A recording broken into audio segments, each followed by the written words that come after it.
this stuff about all these stories I'm telling you can be found on AboveTopSecret.com. The guy posted, when I posted the original story on Hawthorne, he came on and said, my dad worked on an underground facility that was a huge body of water there in St. Louis, and he worked on nuclear submarines.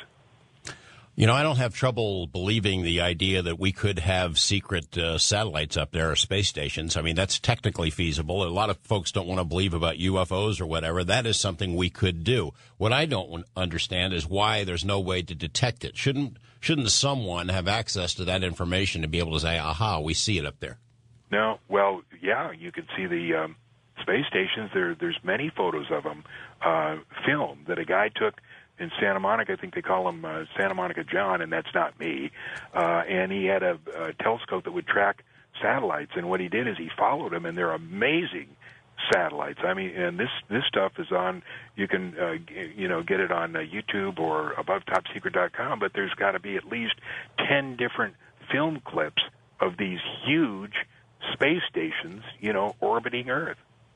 Let's go back to Bob Lazar for a second. Have you been in touch with Bob regarding the matter I mentioned earlier, the hassle he's been getting from the government about the sale of various kinds of chemicals and scientific equipment? Yeah, as a matter of fact, on the web ATS, the story came up of the 115 and the experiment we did.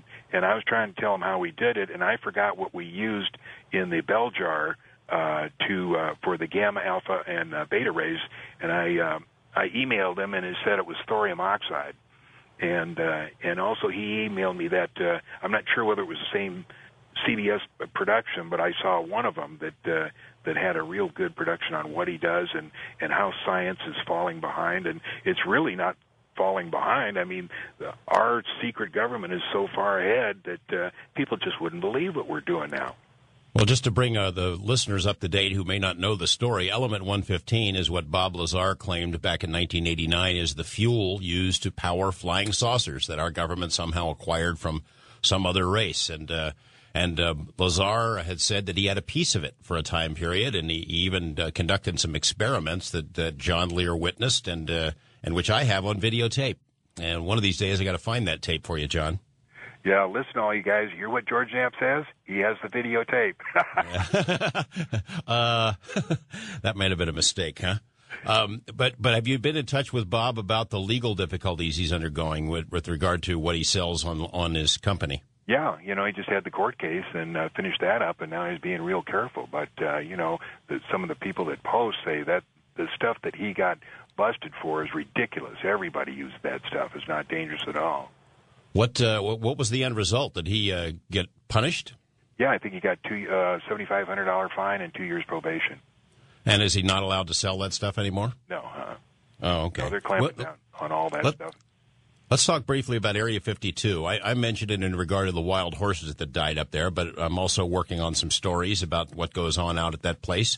The Tonopah Test Range, it's been a facility in place there for a long time, a sister facility to Area 51. What do you think is going on out there now? Well, the real secret is the facility halfway between Tonopah and Groom Lake, and that's called Sandia. And Sandia was initially constructed between 1980 and 1987. It's a huge, huge underground base that's in what they call Area 19 on the Paiute Mesa. There's a couple of runways there. And there's also a couple of runways, I think, that are called Station 9 out in the flatlands there. And it's just an enormous operation, and they've done a good job keeping it secret. And one of the ways they've kept it secret is because everybody watches the special projects airplanes, the red and white 737s, and it's kind of hard to shuffle a couple of thousand people into a secret base without anybody knowing it. So what they did is they built these underground high-speed trains that go from Las Vegas to Sandia, and what they did is they have the entrances, if you can believe this, under 2 or 3 of the major hotels, and the workers, they just pull up into guest parking for the hotel, walk in, some nondescript door. There'll be some elevator that only they have access to, and they go down and they get on this tram or this high-speed train that goes up to Sandia. Got to tell you, John, I have trouble with that part of it. I have no doubt that they could have underground facilities out there, but the underground train part, I mean, for one thing, if that's true, the people of Las Vegas should really be ticked off because we could use this train technology to solve some of our woeful traffic problems. You know, George, since the 60s, the Navy has had a high-speed train system that goes at least nationwide and probably worldwide. And the underground tunnels that we have that people drive daily go thousands of miles. There's so much stuff going underground that nobody has a clue. And when you say you have trouble with this, remember when I brought you the Bob Lazar story, you had trouble with that. And not only that, Bob Lazar had the same problem when I initially started talking about saucers up at Area 51. He said, "This is ridiculous." He said, "I went to Los Alamos. I had a Q clearance. If that was true, I would have known it." And that's the exact words that Bob Lazar told me. And then, 4 or 5 months later, one thing led to another. He came up to my house, sat in the chair, and he said, "John," he said, "I saw a disc today." And I said, "Theirs or ours?" He said, "Theirs." And I said, "Well, what are you doing here?" And he said, "Because you've taken so much crap over this, I wanted to tell you it's true." One more question about Tonopah, though, is what is it that they're doing out there? They've got these underground facilities, and they're secretly flying in employees. What are they working on? I don't know exactly. I think that may be where NORAD is moving. So, I don't know exactly what they're doing. You said they've got something enough to store thousands or host thousands of troops? Yeah, they have those 5 circular facilities, and they were digging those when Bob was here. And they go about a mile underground, and each one can hold, I think, 25,000 combat troops and their officers, and there's 5 of them. And the reason we knew is one of the guys we knew drove the dump truck, and what they do is they'd set off a clean, if you can believe it, clean nuclear bomb to make the original hole. Then they'd tunnel down there, and they'd have this road on the side of this huge hole, and they take the concrete down there and start building this entire facility. And there's 5 of those, and that's separate from the Sandia part.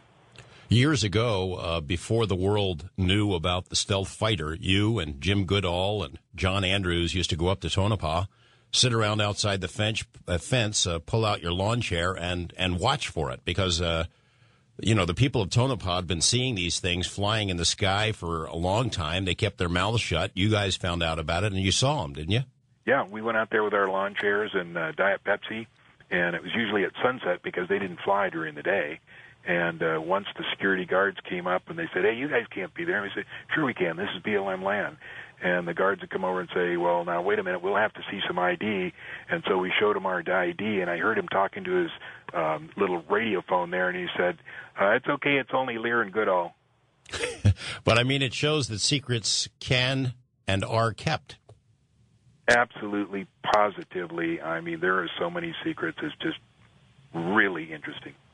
I want to ask you about one other subject, if we have time to get into this. It's about torture planes. John, you flew for the CIA. You know how it works. You've read the same news accounts about torture. There's a movie that opened up this weekend called Rendition, in which these private shell companies are used by the CIA and other intelligence agencies. They go and snatch people up off the suspected terrorists up off the street, take them to hidden prisons, torture them.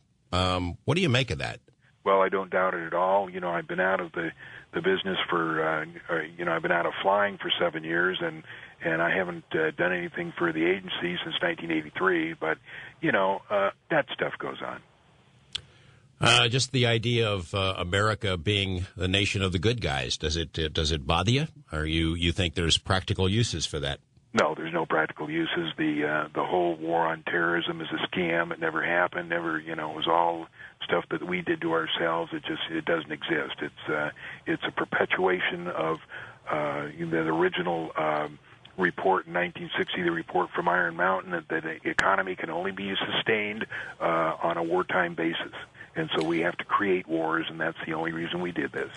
Well, that's a lot to chew on there. We'll have to have you back, and we can get into that and some more. So start digging up some more conspiracies, John. We'll have you on and again in a couple of months. Okay, thanks, George. All right, thank you. We'll be coming back. We'll be joined by British author Tim Good, talk about UFOs, government secrets, conspiracies. Stick around. I'm George Knapp. This is